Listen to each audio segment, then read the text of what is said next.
Hello दोस्तों, welcome back to my YouTube channel quick pharma. तो कैसे हैं आप लोग? आई होप आप लोग बहुत ही अच्छे होंगे।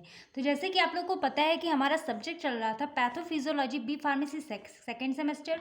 उसमें हमारी ये यूनिट थर्ड चल रही थी। उसके यूनिट थर्ड का हमारा चैप्टर 2 हमने स्टार्ट कर दिया था। ठीक है, तो इसमें हमने पहली वीडियो में जो इसका फर्स्ट पार्ट है यानी कि चैप्टर 2 का, उसमें हमने डायबिटीज़ मेलिटस के बारे में पूरा अच्छे से कवर कर लिया है। ठीक है, तो उसको आप लोग ज़रूर देखिएगा। उसके बाद जो हमारी सेकेंड डिजीज़ होती है, हमारी एंडोक्राइन सिस्टम डिसऑर्डर्स में जो सेकेंड डिजीज़ है वो हमारी आती है थायराइड डिसऑर्डर्स। तो आज की वीडियो में बेसिकली हम थायराइड डिसऑर्डर्स के बारे में पूरा कंप्लीट डिस्कस करेंगे with the help of causes and pathogenesis and symptoms. ठीक है, इन सब के बारे में हम अच्छे से इसमें पढ़ने वाले हैं, जिसमें हम हाइपो थायरॉयडिज्म के बारे में, हाइपर थायरॉयडिज्म के बारे में अच्छे से डिस्कस करने वाले हैं। तो डायबिटीज़ मेलिटस वाला आप ज़रूर देखिएगा, क्योंकि इसकी वीडियो काफ़ी ज़्यादा इंपॉर्टेंट भी है एग्जाम के पर्पज़ से। और आज की वीडियो में हम सेकेंड टॉपिक इसका पढ़ने वाले हैं, थायराइड डिसऑर्डर्स के बारे में। ठीक है, आप लोगों को बता देती हूँ कि आप लोगों को अगर इसके नोट्स वगैरह चाहिए होंगे तो आप लोग टेलीग्राम चैनल को ज्वाइन कर लीजिएगा। वहाँ से आप लोग सभी नोट्स आप लोग फ्रीली डाउनलोड कर सकते हैं। बाकी इसकी जो वीडियो लेक्चर्स हैं सभी की लिंक आप लोग को डिस्क्रिप्शन बॉक्स में मिल जाएगी प्लेलिस्ट की। वहाँ से आप लोग सारी वीडियो लेक्चर्स को चेकआउट कर सकते हैं लेक्चर वाइज। ठीक है, तो अब स्टार्ट करते हैं अपनी आज की वीडियो को। प्लीज़ प्रीवियस वीडियो लेक्चर्स को ज़रूर देखिएगा, तभी आप लोगों को फर्दरली आगे समझ में आता जाएगा। तो सबसे पहले आज की वीडियो में हम बात करने वाले हैं थायराइड डिसऑर्डर्स के बारे में, कि एक्चुअल में थायराइड डिसऑर्डर्स होते क्या हैं और ये किन किन टाइप्स के होते हैं। तो जैसे कि आप लोगों ने देखा होगा कि हमारे एंडोक्राइन सिस्टम में बहुत सारी ग्लैंड्स होती हैं। ठीक है, तो उसमें हमारी एक होती है ग्लैंड जिसको हम थायराइड ग्लैंड बोलते हैं। ठीक है, ये तो हमारा थायराइड डिसऑर्डर्स है कि हमारे मतलब कि किन किन चीज़ों की वजह से हमारे थायराइड में प्रॉब्लम आ जाती है। ठीक है, जिसकी वजह से कुछ डिसऑर्डर्स हमारी बॉडी में देखने को मिलते हैं। लेकिन बेसिकली अगर हम थायराइड ग्लैंड की बात करें, जो कि हमारी एंडोक्राइन सिस्टम का पूरा एक एंडोक्राइन सिस्टम में से एक ग्लैंड होती है, तो वो हमारी कुछ बटरफ्लाई शेप्ड की होती है। जो हमारी थायराइड ग्लैंड होती है वो स्मॉल बटर फ्लाई शेप्ड होती है, जो कि हमारी एक एंडोक्राइन ग्लैंड होती है, जो कि हमारी कहाँ पे प्रेजेंट होती है, in front of region of trachea. यानी कि कुछ इस तरीके की हमारी यहाँ पे होती है। हमारी जो थायराइड ग्लैंड होती है, आप लोग इसको देख सकते हैं कि ये कुछ हमारी बटरफ्लाई शेप की होती है। ठीक है, बाकी इसको बहुत ज़्यादा डिटेल्स में नहीं समझाएंगे, क्योंकि आप लोग एंडोक्राइन सिस्टम का जो पूरा पढ़ेंगे एचएपी वगैरह में, तो आप लोग को अच्छे से क्लियर हो जाएगी कहाँ प्रेजेंट होती है, क्या होता है। ठीक है, बाकी ये हमारे यहाँ पे इस तरीके से बटरफ्लाई शेप की होती है। और ये हमारी एक तरीके की एंडोक्राइन ग्लैंड है, जो कि हमारे कहाँ पे ट्रैकिया के फ्रंट रीजन पे प्रेजेंट होती है। हमारी ट्रैकिया होती है उसके फ्रंट रीजन पे प्रेजेंट होती है। एंड लैरिंग्स एंड जो हमारी लोअर लैरिंग्स होती है उसके पास में प्रेजेंट होती है। ठीक है, तो इस तरीके से आप देख सकते हैं ये हमारी होती है एक तरीके से थायराइड ग्लैंड। तो इतना आप जान गए कि हमारी जो थायराइड ग्लैंड है वो हमारी एक स्मॉल बटरफ्लाई शेप की होती है, जो कि हमारी एक एंडोक्राइन ग्लैंड है, और हमारे ट्रैकिया के फ्रंट रीजन पे प्रेजेंट होती है और लैरिंग्स के नीचे। ठीक है, बाकी हमारी 3 हार्मोन्स को मेनली प्रोड्यूस करती है। एक हमारा होता है ट्राईआइडोथायरोनिन, सेकंड होता है थायरॉक्सिन एंड थर्ड होता है कैल्सीटोनिन। तो ये हमारे कुछ 3 तरीके के हार्मोन्स होते हैं जो कि हमारी थायराइड ग्लैंड से प्रोड्यूस किए जाते हैं। यानी कि हमारे यहाँ पे जो थायराइड हार्मोन्स हमारे 3 तरीके के होते हैं। जो हमारे थायराइड हार्मोन होते हैं, एक हमारा होता है T3 T4, यानी कि T3 triiodothyronine and T4 thyroxine and third होती है हमारी यहाँ पे कैल्सीटोनिन। अब यहाँ पे जो हमारे मेन थायराइड हार्मोन्स होते हैं वो हमारे होते हैं T3 एंड T4, यानी कि ट्राईआइडोथायरोनिन एंड थायरॉक्सिन। ठीक है, यानी कि हमारे जो थायराइड ग्लैंड में जितने भी हमारे फंक्शंस मतलब परफॉर्म किए जाते हैं, या फिर जो हमारे मेटाबॉलिज्म में जो भी फंक्शन परफॉर्म किया जाता है, वो हमारी इन्हीं दोनों हार्मोन्स की वजह से होते हैं। ठीक है, तो यही हमारे दोनों मेन हार्मोन होते हैं। ठीक है, हमारे थायराइड ग्लैंड के, जो कि उसके थ्रू हमारे प्रोड्यूस किए जाते हैं। और ये जो हमारे थायरॉक्सिन एंड ट्राईआइडोथायोनिन है, ये हमारी बॉडी के मेटाबॉलिज्म को क्या करते हैं, रेगुलेट करते हैं, कंट्रोल करते हैं। यानी कि जो हमारी बॉडी का मेटाबॉलिज्म है उसको स्पीड अप करना, उसको स्लो करना, उसको कंट्रोल करने का काम कौन करता है, यही हमारे दोनों हार्मोन्स करते हैं। अब ये इनका मेन फंक्शन तो यही होता है कि हमारे मेटाबॉलिज्म को रेगुलेट कर रहे हैं इन्हीं दोनों हार्मोन्स के। लेकिन अगर हमारी इन थायराइड हार्मोन्स में, यानी कि हमारी जो थायराइड हार्मोन्स है, थायरॉक्सिन है, ट्राईआइडोथायरोनिन है, कैल्सीटोनिन है, अगर इन हार्मोन्स में हमारे अगर कोई भी प्रॉब्लम आती है, किसी टाइप की डिस्टर्बेंस आती है, तो यही हमारी क्या कहलाती है, थायराइड डिसऑर्डर्स कहलाती है। ठीक है, अब ये हमारी जो थायराइड डिजीज होती हैं, ये हमारी बेसिकली 2 टाइप्स की होती हैं। हमारे थायराइड डिसऑर्डर्स 2 टाइप्स के हैं, हाइपर थायरॉयडिज्म एंड एक हमारा वो सेकंड होता है हाइपोथायरॉयडिज्म। ठीक है, तो सबसे पहले यहाँ पे जो हम बात करने वाले हैं पहली डिजीज़ के बारे में जो कि हमारी थायराइड डिजीज़ की है, वो हमारी होने वाली है हाइपरथायरॉयडिज्म। तो अब यहाँ पे अगर हम हाइपर वर्ड से क्या समझते हैं, हाइपर वर्ड मतलब कोई चीज़ बढ़ी हुई। मान लो जैसे कि हमारी ये जो दोनों हार्मोन्स हैं, जो थायराइड हार्मोन हमारे यहाँ पे T3 T4 है, अगर इनका सिक्रीशन बहुत हाई अमाउंट में होने लगता है उसको हम यहाँ पे हाइपरथायरॉयडिज्म बोलते हैं। यानी कि हमारे जो थायराइड हार्मोन जो हमारे मतलब थायराइड ग्लैंड के थ्रू प्रोड्यूस हो रहे हैं T3 T4, अगर ये बहुत ज़्यादा सिक्रीट होने लगते हैं उसकी वजह से हमारी बॉडी में हाइपरथायरॉयडिज्म जैसी डिसऑर्डर्स देखने को मिलते हैं। तो सबसे पहले यहाँ पे हम थोड़ा सा ये समझेंगे कि हमारी ये जो दोनों हार्मोन्स हैं T3 एंड T4 यानी कि ट्राईआइडोथायोनिन एंड थायरॉक्सिन, ये हमारे बेसिकली सिक्रीट कैसे होते हैं।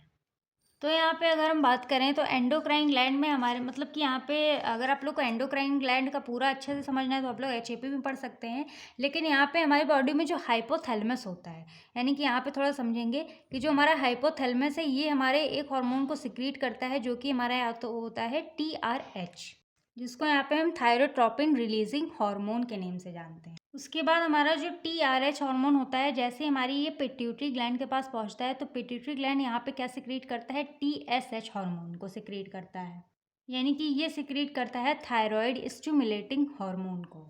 और जैसे ही हमारा यहाँ पे TSH हार्मोन रिलीज़ होता है तो ये हमारा जाता है थायराइड ग्लैंड के पास। उसके बाद ये हमारा थायराइड ग्लैंड को स्टिमुलेट करता है, जिससे कि हमारे जो थायराइड ग्लैंड होते हैं वो रिलीज़ करते हैं T3 एंड T4 हार्मोन को, यानी कि ट्राईआइडोथायरोनिन एंड थायरॉक्सिन। तो यहाँ पे एक समझने वाली बात आती है कि हमारे यहाँ पे थायराइड ग्लैंड इन दोनों हार्मोन को कब सिक्रीट करते हैं या फिर कब रिलीज़ करते हैं, जब यहाँ पे हमारा TSH हार्मोन हमारे थायराइड ग्लैंड को यहाँ पे स्टिमुलेट करता है।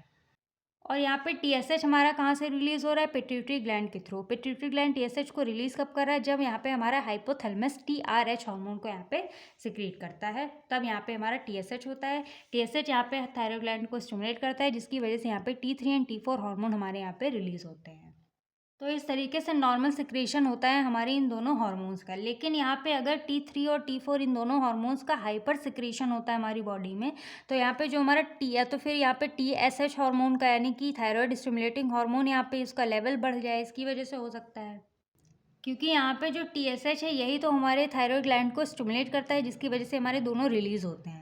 तो अगर यहाँ पे TSH का लेवल जो है वो इंक्रीज़ होता है तो यहाँ पे हमारी ये दोनों हार्मोन्स यहाँ पे ज़्यादा अमाउंट में सिक्रीट होंगे। लेकिन यहाँ के अगर यहाँ पे हमारा TRH हार्मोन भी यहाँ पे ज़्यादा अमाउंट में इसका लेवल बढ़ जाता है, तब भी यहाँ पे हमारे जो T3 and T4 thyroid hormone है वो भी हमारे बढ़ जाएंगे, इनका हाइपर सिक्रेशन हमारी बॉडी में शुरू हो जाएगा। यानी कि इन्हीं दोनों हार्मोन की वजह से TRH एंड TSH हार्मोन की वजह से यहाँ पे इनके बढ़ने या फिर इनके कम होने की वजह से यहाँ पे हमारा T3 या T4 हार्मोन बढ़ता है और घटता है। तो यही मेन रीज़न होता है थायराइड डिसऑर्डर्स का, जब हमारे यहाँ पे ट्राईआइडोथायोनिन एंड थायरॉक्सिन यानी कि T3 T4 हार्मोन्स हमारे घटते बढ़ते हैं, तब यहाँ पे हमको थायराइड डिसऑर्डर्स देखने को मिलता है। यानी कि जब इन दोनों में डिस्टर्बेंस आता है उसकी वजह से हमको यहाँ पे थायराइड डिसऑर्डर्स देखने को मिलते हैं। इसकी वजह से हमारा हाइपरथायरॉयडिज्म एंड हाइपोथायरॉयडिज्म देखने को मिलता है। तो इस तरीके से जब यहाँ पे हमारा T3 एंड T4 का सिक्रेशन हमारी बॉडी में बहुत ज़्यादा इंक्रीज़ हो जाता है, तब यहाँ पे हम यहाँ पे हाइपरथायरॉयडिज्म हमको देखने को मिलता है। तो इस हाइपरथायरॉयडिज्म को दूसरा नाम हमारा होता है थायरोटॉक्सिकोसिस, यानी कि थायरोटॉक्सिकोसिस नेम से भी हम हाइपरथायरॉयडिज्म को जानते हैं। तो hyperthyroidism is defined as production of too much thyroid hormone from an over active thyroid gland, यानी कि जब हमारा जो थायराइड ग्लैंड है बहुत ज़्यादा ओवर एक्टिव हो जाता है, यानी कि जिसकी वजह से बहुत ज़्यादा यहाँ पे थायराइड हार्मोन हमारे बहुत ज़्यादा रिलीज़ होने लगते हैं, तब यहाँ पे हाइपर थायरॉयडिज्म हमको देखने को मिलता है। जब यहाँ पे थायराइड हार्मोन्स काफ़ी ज़्यादा अमाउंट में हाई अमाउंट में प्रोड्यूस होने लगते हैं, तब जब हमारे यहाँ पे थायराइड ग्लैंड बहुत ज़्यादा ओवर एक्टिव हो जाता है, इसकी वजह से हमारे थायराइड हार्मोन है उनका सिक्रेशन बहुत बढ़ जाता है, उसकी वजह से यहाँ पे हमको हाइपर थायरॉयडिज्म देखने को मिलता है। One of the most common cause of hyperthyroidism is Graves disease, यानी कि जो हमारा हाइपोथायरॉयडिज्म का जो मेन कॉज होता है या फिर जो कॉमन कॉज है लोगों में जो ज़्यादातर जिसको हो जाता है, वो होता है यहाँ पे ग्रेव्स डिजीज़।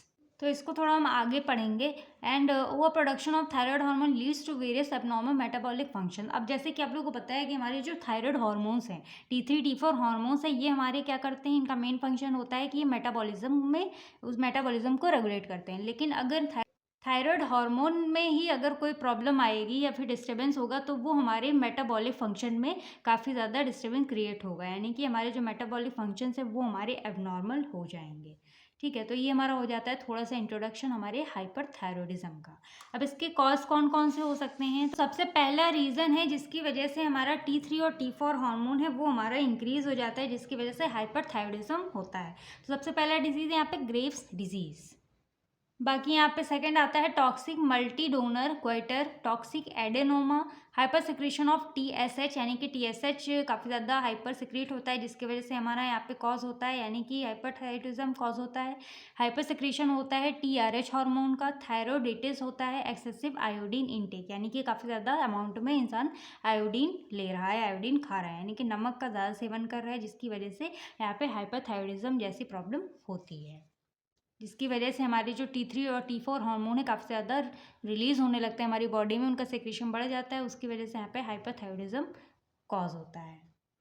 और यहाँ पे जो तो थायरॉयडिटिस है, यानी कि यहाँ पे जो अगर यहाँ पे आइटिस वर्ड लिखा है इसका मतलब यहाँ पे इन्फ्लामेशन कॉज हुआ है, यानी कि थायरॉयड ग्लैंड में कहीं ना कहीं इन्फ्लामेशन कॉज हुई, जिसकी वजह से यहाँ पे प्रॉब्लम देखने को मिलते हैं। ठीक है, तो ये हमारे इसके कुछ कॉजेज़ हो जाते हैं। बाकी इसके जो एक दो कॉजेज़ हैं आप लोगों को नहीं समझ में आया होगा तो उसको हम आगे समझेंगे।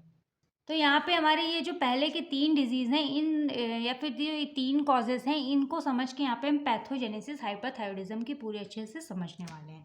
तो अब हम यहाँ पे बात करते हैं इसकी पैथोजेनेसिस के बारे में कि यहाँ पे जो हाइपरथायरॉयडिज्म है ये किन किन रीजंस की वजह से कॉज होता है और किन किन रीजंस की वजह से ये डिसऑर्डर हो रहा है। तो सबसे पहला हमारा जो कॉज था ग्रेव्स डिजीज़, सबसे पहले उसको हम समझेंगे कि ग्रेव्स डिजीज़ एक्चुअल में है क्या। तो यहाँ पे जो ग्रेव डिजीज़ कॉज होता है, सबसे पहला उसका रीज़न होता है कि यहाँ पे ऑटो इम्यून डिजीज़ कॉज होती है। ऑटो इम्यून डिजीज़ अगर आप लोग अच्छे से पढ़ना है तो आप लोग डायबिटीज़ मेलिटस में पढ़ सकते हैं, वहाँ पे हमने उसको क्लियर समझाया हुआ है। ऑटो इम्यून डिजीज़ मतलब कि जो हमारा इम्यून सिस्टम होता है बेसिकली उसका मेन काम क्या होता है कि अगर हमारी बॉडी में कोई बाहर से पार्टिकल आ रहा है, फॉरेन पार्टिकल, उससे वो लड़ने का काम करता है, हमारी बॉडी को उससे प्रोटेक्ट करने का काम करता है। लेकिन वही अगर हमारा इम्यून सिस्टम हमारी बॉडी की सेल, जो हमारी सेल होती हैं, अगर उनको ही मारने लगता है तो उसको यहाँ पे हम ऑटो इम्यून डिजीज़ बोलते हैं, यानी कि हमारे इम्यून सिस्टम में ही कोई ऐसी प्रॉब्लम हो जाती है जिसकी वजह से वो हमारी बॉडी के जो अच्छे सेल्स होते हैं उनको डिस्ट्रॉय करने लगते हैं। इसको यहाँ पे हम ऑटो इम्यून डिजीज़ बोलते हैं। और ऑटो इम्यून डिजीज़ काफ़ी ज़्यादा हार्मफुल होता है हमारी बॉडी के लिए, क्योंकि हमारी बॉडी को ही डैमेज करने में लग जाता है। तो यहाँ पे हमारे कुछ जेनेटिक म्यूटेशंस की वजह से हमारी बॉडी में ऑटो इम्यून डिजीज़ डेवलप हो जाती है। अब इस ऑटो इम्यून डिजीज़ की वजह से यहाँ पे क्या होता है कि यहाँ पे जो थायराइड स्टिमुलेटिंग हीमोग्लोबिन्स हैं ये हमारे रिलीज़ होने लगते हैं। तो इसको थोड़ा यहाँ से समझते हैं कि मान लो जैसे कि हमारा यहाँ पे पिट्यूटरी ग्लैंड किसको सिक्रीट कर रहा है, TSH को, और यहाँ पे थायराइड ग्लैंड जिसकी, और TSH हमारे थायराइड ग्लैंड को स्टिमुलेट करता है, जिसकी वजह से ये हमारे T3 एंड T4 को रिलीज़ करते हैं।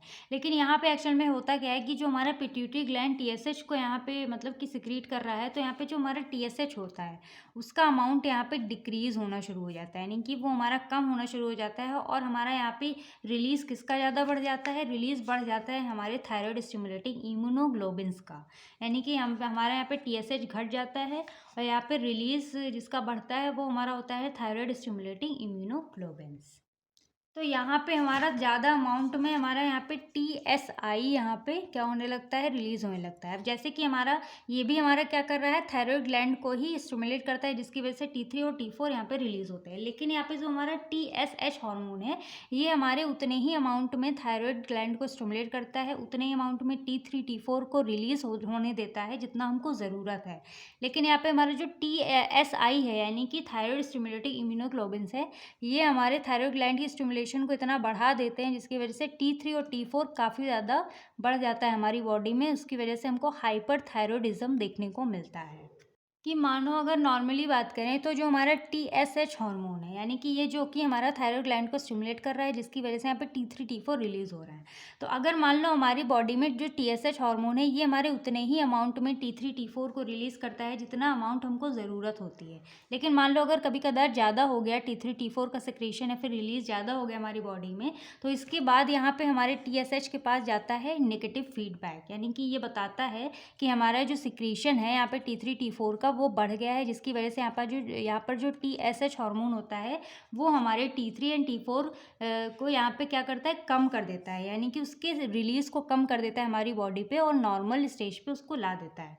लेकिन यहाँ पे हमारे जो TSI है, यानी कि थायराइड स्टिमुलेटिंग इम्यूनोग्लोबिन्स है, इनके पास किसी टाइप का भी नेगेटिव फीडबैक सिस्टम नहीं होता है। इसकी वजह से ये हमारे सिक्रीशन को काफ़ी ज़्यादा बढ़ा देते हैं, हमारा T3 और T4 अनकंट्रोलेबल में हमारा बढ़ता जाता है, यानी कि उसका हमारी बॉडी में काफ़ी लंबे समय तक हाइपर सिक्रीशन होता रहता है T3 एंड T4 हार्मोन का।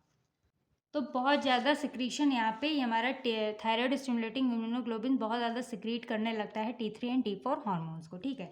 जिसकी वजह से यहाँ पे जो हमारे थायराइड ग्लैंड्स हैं उसका यहाँ पे क्या हो जाता है, प्रोलॉन्ग स्टिमुलेशन, यानी कि हमारा यहाँ पे थायराइड ग्लैंड को, ये हमारा जो TSI है ये हमारे थायराइड ग्लैंड को काफ़ी ज़्यादा स्टिमुलेट कर देता है काफ़ी लंबे समय तक के लिए।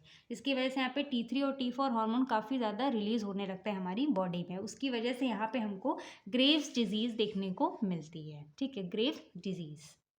तो आई होप आप लोग को ग्रेव्स डिजीज़ का अच्छा सा फंडा क्लियर हो गया होगा कि यहाँ पे क्या होता है कि कुछ जेनेटिक म्यूटेशन की वजह से हमारी बॉडी में ऑटो इम्यून डिजीज़ डेवलप होती है, जिसकी वजह से TSI रिलीज होने लगता है काफ़ी ज़्यादा अमाउंट में, और ये हमारे थायराइड स्टिमुलेटिंग इम्यूनोग्लोबिन्स हमारे थायराइड ग्लैंड को काफ़ी ज़्यादा स्टिमुलेट कर देते हैं लंबे समय तक के लिए, जिसकी वजह से यहाँ पे हमारे जो T3 T4 हार्मोन है वो हमारी बॉडी में उनका सिक्रेशन काफ़ी ज़्यादा बढ़ जाता है। इसकी वजह से यहाँ पे ग्रेव्स डिजीज़ हमको देखने को मिलती है। फिर हमारा सेकंड आ जाता है मल्टी डोनर गोइट्री, ठीक है। तो चलिए इसको समझ लेते हैं। तो इसमें हमारा बेसिकली क्या होता है, यानी कि मान लो हमारे थायराइड ग्लैंड में यहाँ पे मल्टीपल्स नोड्यूल्स प्रेजेंट होते हैं, यानी कि बहुत ज़्यादा मल्टीपल नोड्यूल्स बनने लगते हैं इस तरीके से। मान लो जैसे कि ये हमारा थायराइड ग्लैंड है, ठीक है, इसमें हमारे कुछ इस तरीके से नोड्यूल्स फॉर्म होने लगते हैं, प्रेजेंट होने लगते हैं। इसकी वजह से यहाँ पे हमारा क्या होता है कि इनका जो हमारा साइज़ होता है, यानी कि इनके मल्टीपल्स नोड्यूल्स बढ़ने की वजह से काफ़ी ज़्यादा बढ़ेंगे। इसकी वजह से जो थायराइड ग्लैंड का जो साइज़ होता है वो हमारा इंक्रीज़ होने लगता है, बढ़ने लगता है, जिसकी वजह से यहाँ पे हम मल्टी नोड्यूलर गोइट्री कॉज होती है, ठीक है। तो इसको हम यहाँ पे मल्टी नोड्यूलर गोइट्री बोलते हैं, जिसमें क्या होता है, यहाँ पे मल्टी नोड्यूल्स बनने लगते हैं, जिसकी वजह से थायराइड ग्लैंड का साइज जो होता है वो इंक्रीज हो जाता है। फिर हमारा थर्ड आता है, थर्ड कॉज, जिसको हमने पढ़ा था थायराइड एडेनोमा। तो इसमें क्या होता है कि ट्यूमर इन थायराइड ग्लैंड, यानी कि यहाँ पे क्या होता है, बेसिकली यहाँ पे ट्यूमर देखने को मिलता है थायराइड ग्लैंड में, जिसकी वजह से हमारे जो T3 एंड T4 का सिक्रेशन है वो काफ़ी ज़्यादा बढ़ जाता है, और यहाँ पे जो TSH हार्मोन है वो हमारा यहाँ पे कम हो जाता है, जैसे मतलब कि इसका सिक्रेशन कम हो जाता है, जिसकी वजह से हमको यहाँ पे थायराइड एडेनोमा देखने को मिलता है। तो अल्टीमेटली इन तीनों कॉजेज़ की वजह से, यानी कि Graves disease, toxic multi nodular goitre and thyroid adenoma की वजह से यहाँ पे हमारे T3 एंड T4 का काफ़ी ज़्यादा सिक्रेशन हो लगता है हमारी बॉडी में, जिसकी वजह से हाइपरथायरॉयडिज्म डिसऑर्डर कॉज होता है, ठीक है। तो ये हो जाती है इसकी पैथोजेनेसिस के बारे में। तो आई होप आप लोगों को अच्छे से क्लियर हो गया होगा। इसमें आप लोग 3 कॉजेज़ को याद रखिएगा, और ये हमारे कैसे कॉज हो रहे हैं, जिनकी वजह से यहाँ पे T3 T4 काफ़ी ज़्यादा सिक्रीट हो रहा है, उसकी वजह से यहाँ पर हाइपरथायरॉयडिज्म कॉज हो रहा है। तो ये सिंपल सी पैथोजेनेसिस, आप लोग इसको अच्छे से पढ़ लीजिएगा। तो अब हम बात करते हैं इसके सिम्टम्स के बारे में कि हमारे जब हाइपरथायरॉयडिज्म किसी को कॉज होता है तो कौन कौन से सिम्टम्स देखने को मिलते हैं। तो जैसे कि बहुत ज़्यादा अमाउंट में अगर हाइपर सिक्रीशन हो रहा है T3 T4 हार्मोन का हमारी बॉडी में, तो एपेटाइट काफ़ी ज़्यादा बढ़ जाती है, यानी कि काफ़ी ज़्यादा भूख लगने लगती है, वेट लॉस होने लगता है, यानी कि वेट में मतलब कि जो नॉर्मल इंसान है उसका वेट काफ़ी ज़्यादा कम होने लगता है एक साथ। एंड हीट इनटॉलरेंस, यानी कि उनको गर्मी बिल्कुल बर्दाश्त ही नहीं होती है। हाई एक्सिटेबिलिटी, मतलब उनकी जो एक्सिटेबिलिटी होती है काफ़ी ज़्यादा हाई हो जाती है। डायरियल जैसे प्रॉब्लम देखने को मिलती है, फैटिगनेस होती है, मसल्स में काफ़ी ज़्यादा वीकनेस देखने को मिलती है, स्वेटिंग काफ़ी ज़्यादा बढ़ जाती है। गर्मी लगेगी तो यहाँ पे स्वेटिंग जो है वो काफ़ी ज़्यादा इंक्रीज़ हो जाती है। मेंस्ट्रुएशन साइकिल में इरेगुलरिटीज़, यानी कि जो पीरियड्स वगैरह होते हैं उसमें इरेगुलरिटीज़ देखने को मिलती है वुमेंस में। स्लीप डिस्टर्बेंस, यानी कि नींद बहुत कम कम आती है। या फिर नींद आने में काफ़ी दिक्कत होती है। तो ये हमारे कुछ सिम्टम्स हो जाते हैं जिसकी वजह से यहाँ पे हाइपरथायरॉयडिज़्म की वजह से यहाँ पे कुछ इस तरीके के सिम्टम्स देखने को मिलते हैं। अब इसके कुछ कॉम्प्लिकेशंस हो सकते हैं कि जी इस डिज़ीज़ की वजह से, जैसे कि हीट प्रॉब्लम, काफ़ी ज़्यादा गर्मी लगना, आई प्रॉब्लम, आई से आई विजन जो होता है उसमें प्रॉब्लम होने लगती है, ऑस्टियोपोरोसिस एंड गैस्ट्रोइंटेस्टाइनल इश्यूज़ होने लगते हैं, reproductive and menstrual cycle periods, यानी उस टाइम पे काफ़ी ज़्यादा दिक्कत देखने को मिलती है। इसको हम ट्रीट कैसे कर सकते हैं? तो इसके हमारे कुछ ट्रीटमेंट हो सकते हैं, जैसे कि एंटी थायरॉइड ड्रग्स ले सकते हैं, रेडियो एक्टिव आयोडीन थेरेपी करा सकते हैं, जिसमें हमारा आयोडीन है वो हमारा नॉर्मल पे लाया जा सकता है, थायरॉइड सर्जरी करा सकते हैं, बीटा ब्लॉकर्स दे सकते हैं। तो इस तरीके से हाइपरथायरॉयडिज़्म को यहाँ पे हम ट्रीट कर सकते हैं। ठीक है, तो आई होप आप लोगों को हाइपरथायरॉयडिज़्म का पूरा फंडा क्लियर हो गया होगा, इसकी pathogenesis, causes, symptoms, complication and treatment के बारे में। अब यहाँ पे हम बात करेंगे हाइपोथायरॉयडिज़्म के बारे में। तो अब यहाँ पे अगर हम बात करें हाइपोथायरॉयडिज़म के बारे में, हाइपो का मतलब क्या होता है कि कम हो जाना। अब जैसे कि हमारे हाइपरथायरॉयडिज़म में क्या हो रहा था कि हमारे जो टीएसएच हार्मोन था काफ़ी ज़्यादा रिलीज़ हो रहा था, जिसकी वजह से हमारे थायरॉइड ग्लैंड को काफ़ी ज़्यादा स्टिमुलेट कर रहा था। उसकी वजह से यहाँ पे हमारे T3 एंड T4 का सिक्रेशन काफ़ी ज़्यादा बढ़ रहा था। अब यहाँ पे हमारा क्या होता है हाइपोथायरॉयडिज़म में कि हमारे जो T3 और T4 हार्मोन्स हैं, ट्राईआइडोथायोनिन एंड थायरॉक्सिन है, उनका सिक्रेशन हमारी बॉडी में कम हो जाता है। इसकी वजह से यहाँ पे हमको हाइपोथायरॉयडिज़म देखने को मिलता है, यानी कि hypothyroidism is defined as production of insufficient thyroid hormone. हमारी बॉडी में जितनी हमको थायराइड हार्मोन की ज़रूरत है उतने अमाउंट में हमको यहाँ पे थायराइड हार्मोन सिक्रीट नहीं होते हैं हमारी बॉडी में, जिसकी वजह से यहाँ पे क्या होता है कि जो हमारे थायराइड ग्लैंड होते हैं वो अंडर एक्टिव होते हैं, यानी कि ये हमारे कुछ इस तरीके से कह सकते हैं कि वो काफ़ी कम एक्टिव होते हैं, जिसकी वजह से हमारे जो थायराइड हार्मोन होते हैं वो इनसफिशिएंट अमाउंट में हमारी बॉडी में प्रोड्यूस होते हैं, जिसकी वजह से हमको यहाँ पे थायराइड हार्मोन को कमी देखने को मिलती है। उसकी वजह से यहाँ पे हमारा हाइपोथायरॉयडिज़म कॉज होता है। तो इसका जो मेन कॉज होता है हाइपोथायरॉयडिज़म को, उसको हम यहाँ पे बोल देते हैं हाशिमोटोस थायरॉयडिटिस। जो मेन कॉज होता है इसका हाशिमोटोस थायरॉयडिटिस। ठीक है, and women are more likely to develop hypothyroidism than men. अब ये जो यहाँ पे हाइपोथायरॉयडिज़म है ये काफ़ी ज़्यादा वुमेन्स में देखने को मिलता है, मेंस में कम देखने को मिलता है, क्योंकि यहाँ पे under production of thyroid hormone leads to various abnormal metabolic functions. अब यहाँ पे जैसे कि हमारे थायराइड हार्मोन में अगर कोई डिस्टर्बेंस होगा तो वो हमारी मेटाबॉलिक फंक्शंस हमारे एबनॉर्मल हो जाएंगे, क्योंकि हमारे ये मेटाबॉलिज्म में ही मेटाबॉलिज्म को ही रेगुलेट करने का काम करता है। तो ये हो जाता है इसका थोड़ा सा मतलब कि इंट्रोडक्शन। अब यहाँ पे कॉजेज़ देख लें तो इसका जो पहला कॉज है वही है कि हाशिमोटोस थायरॉयडिटिस। अब इसको यहाँ पे हम पैथोजेनेसिस में पढ़ेंगे। क्रेटिनिज्म है, एंडेमिक गोइटर है एंड आयोडीन डिफिशियंसी। इसमें हमको आयोडीन डिफिशियंसी देखने को मिलती है कि यहाँ पे आयोडीन का इंटेक काफ़ी कम होता है हमारी बॉडी में। सर्टेन मेडिकेशन एंड सर्जरी, यानी कि कुछ सर्जरी एंड मेडिकेशंस की वजह से भी हमारा हाइपोथायरॉयडिज्म कॉज होता है। तो अब यहाँ पे इसकी पैथोजेनेसिस से समझेंगे इसके कुछ कॉजेज़ के बारे में। तो सबसे पहला कॉज जो है हमारा यहाँ पे होता है वो हमारा क्या है, हाशिमोटोस डिजीज़। तो इसको ये हमारा बेसिकली बॉडी में कैसे कॉज होता है, जिसकी वजह से हाइपोथायरॉयडिज्म हमको देखने को मिलता है। तो सबसे पहले यहाँ पे क्या होता है कि यहाँ पे ऑटो इम्यून डिसऑर्डर्स देखने को मिलते हैं हमारी बॉडी में, जिसकी वजह से हमारी जो एंटीबॉडी होती है वो हमारे थायरॉयड ग्लैंड के अगेंस्ट हो जाती है। यानी कि हाशिमोटो डिजीज़ एक तरीके के ऑटो इम्यून डिसऑर्डर्स की वजह से ही होती है। तो इसमें थोड़ा सा डिफरेंट फंडा होता है कि हमारे जो ऑटो इम्यून डिसऑर्डर्स हैं ये बेसिकली हमारे थायरॉयड ग्लैंड, यानी कि थायरॉयड ग्लैंड के अगेंस्ट हमारी जो बॉडी होती है कुछ एंटीबॉडी को डेवलप करना स्टार्ट कर देती है, जिसकी वजह से यहाँ पे हमारे जो थायरॉयड टिश्यूज़ होते हैं वो हमारे डिस्ट्रॉय होने लगते हैं, यानी कि डिस्ट्रक्शन होने लगता है। उसकी वजह से यहाँ पे हाशिमोटो डिजीज़ कॉज होती है, क्योंकि हमारे अगर थायरॉयड ग्लैंड के जो मतलब टिश्यूज़ होंगे अगर वही डिस्ट्रॉय हो जाएंगे तो हमारा जो थायरॉयड ग्लैंड होगा वो उसमें डिस्टर्बेंस आएगी, जिसकी वजह से हमारा थायरॉयड ग्लैंड अच्छे से अपने मेटाबॉलिज्म को नहीं परफॉर्म कर पाएगा हमारी बॉडी में, जिसकी वजह से हमारे जो T3 एंड T4 हार्मोन्स है वो हमारी बॉडी में अच्छे से यहाँ पे क्या होते हैं, सिक्रीट नहीं हो पाते हैं। इसकी वजह से हमको हाइपोथायरॉयडिज्म या फिर हाशिमोटो डिजीज़ देखने को मिलती है।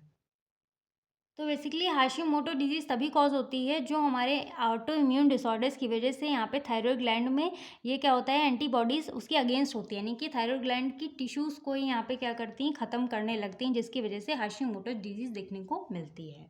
तो ये इस तरीके से ये हमारी पहला कॉज हो गया। फिर दूसरा हमारा आता है एंडेमिक गोइटर। तो एंडेमिक गोइटर में क्या होता है कि यहाँ पे हमको आयोडीन डिफिशियंसी देखने को मिलती है। आयोडीन डिफिशियंसी यानी कि यहाँ पे हमारी बॉडी में आयोडीन की कमी हो जाती है। तो जब यहाँ पे आयोडीन की डिफिशियंसी देखने को मिलेगी, उसकी वजह से यहाँ पे क्या होता है, जो हमारे थायरॉयड ग्लैंड होते हैं उसमें हाइपरट्रॉफी हो जाती है। हाइपरट्रॉफी मतलब होता है कोई चीज़ साइज़ में बढ़ जाना, यानी कि जो हमारे थायरॉयड ग्लैंड की जो सेल्स होते हैं वो हमारे इनलार्ज हो जाते हैं, यहाँ पे बढ़ने लगते हैं, जिसकी वजह से हमको यहाँ पे एंडेमिक गोइटर देखने को मिलता है। क्योंकि यहाँ पे आयोडीन डिफिशियंसी है, यानी कि यहाँ पे हाइपोथायरॉयडिज्म होगा। हाइपो मतलब यहाँ पे कमी हो रही, क्योंकि यहाँ पे कमी देखने को मिल रही है, क्योंकि हमारे हाइपरथायरॉयडिज्म में क्या हो रहा था कि हमारा आयोडीन बढ़ा हुआ था, आयोडीन हमारी बॉडी में काफ़ी अमाउंट में था, लेकिन यहाँ पे आयोडीन की डिफिशियंसी हो रही है, उसकी वजह से यहाँ पे हमारा एंडेमिक गोइटर देखने को मिलता है। फिर हमारा थर्ड आ जाता है क्रेटिनिज्म। अब क्रेटिनिज्म कैसे कॉज होता है, ये हमारे कुछ जेनेटिक फैक्टर्स की वजह से होता है। लेकिन मान लो कोई भी वुमेन प्रेग्नेंट होती है तो उस टाइम पे क्या होता है कि उसका जो बेबी होता है, यानी कि बर्थ टाइम में ही, बर्थ वीक्स में ही उसके जो अंदर मतलब T5 T3 एंड T4 की जो मतलब कि डिफिशियंसी देखने को मिलती है। ठीक है, यहाँ पे मतलब जो बेबी होगा तो उसके अंदर यहाँ पे T3 T4 हार्मोन की डिफिशियंसी देखने को मिलेगी। जेनेटिक फैक्टर्स आ जाते हैं उसमें, हाइपोथायरॉयडिज्म यानी कि उसकी बॉडी में थायराइड हार्मोन्स की कमी हो जाती है, क्योंकि उसके अंदर हमारा थायराइड हार्मोन की डिफिशियंसी देखने को मिलती है, जैसे कि हमारा T3 एंड T4, उसकी वजह से यहाँ पे क्रेटिनिज्म देखने को मिलता है। तो इन तीनों रीजंस की वजह से यहाँ पे हमारे बॉडी में T3 एंड T4 हार्मोन की कमी हो जाती है, जिसकी वजह से यहाँ पे हमारा हाइपोथायरॉयडिज्म कॉज होता है। ठीक है, तो ये हो जाता है इसका पैथोजेनेसिस। अब यहाँ पे इसके सिम्टम्स के बारे में देखें तो सिम्टम्स एकदम सेम है, बस यहाँ पे थोड़ा सा डिफरेंट होगा, उसमें ज़्यादा हो रहा था, इसमें कम होगा। तो यहाँ पे डिक्रीज़ हो जाएगी एपेटाइट, भूख कम लगेगी, वेट गेन होने लगता है यानी कि मोटापा बढ़ने लगता है, यहाँ पे काफ़ी ज़्यादा ठंड महसूस होने लगती है। इनएक्टिवनेस यानी कि जो बंदा है वो काफ़ी ज़्यादा इनएक्टिव रहेगा। कॉन्स्टिपेशन जैसी प्रॉब्लम देखने को मिलेगी, स्वेटिंग कम हो जाएगी, यहाँ पे नींद जो है वो काफ़ी ज़्यादा आने लगती है। मायोक्सिडेमा वाली प्रॉब्लम कॉज होती है। तो ये कुछ इस टाइप के सिम्टम्स देखने को मिलते हैं। अब इसके कुछ कॉम्प्लिकेशंस आ जाते हैं, जैसे कि कार्डियोवास्कुलर इश्यूज़ देखने को मिलते हैं, मैक्सोडेमा, इनफर्टिलिटी मतलब फर्टिलाइजेशन अच्छे से नहीं हो पाता है, मेंस्ट्रुएशन इनरेगुलरिटीज़ देखने को मिलती हैं, स्किन हेयर इश्यूज़ देखने को मिलता है। इसको ट्रीट कैसे कर सकते हैं, इसको इस आयोडीन का इंटेक बढ़ाने के लिए यहाँ पे आयोडीन सप्लीमेंट्स ले सकते हैं, थायरॉक्सिन टैबलेट्स यानी कि लीवोथायरॉक्सिन का यूज़ कर सकते हैं, खा सकते हैं, बैलेंस डाइट यानी कि डाइट को बैलेंस कर सकते हैं, जिसकी वजह से जो T3 और T4 हार्मोन है वो हमारी बॉडी में अच्छे से सिक्रेट हो सके, रिलीज़ हो सके और अपने नॉर्मल स्टेज पे आ सके। तो ये हो जाता है इसका ट्रीटमेंट के बारे में। तो आई होप आप लोगों को हाइपरथायरॉयडिज्म एंड हाइपोथायरॉयडिज्म के बारे में अच्छे से क्लियर हो गया होगा, थायरॉयड ग्लैंड के बारे में। तो अगर इस टॉपिक से रिलेटेड आप लोगों को कोई भी डाउट होता है तो आप लोग कमेंट सेक्शन में पूछ सकते हैं। बाकी मिलते हैं हम नेक्स्ट वीडियो में नेक्स्ट टॉपिक के साथ। तब तक के लिए do like share comment and subscribe to my YouTube channel quick pharma.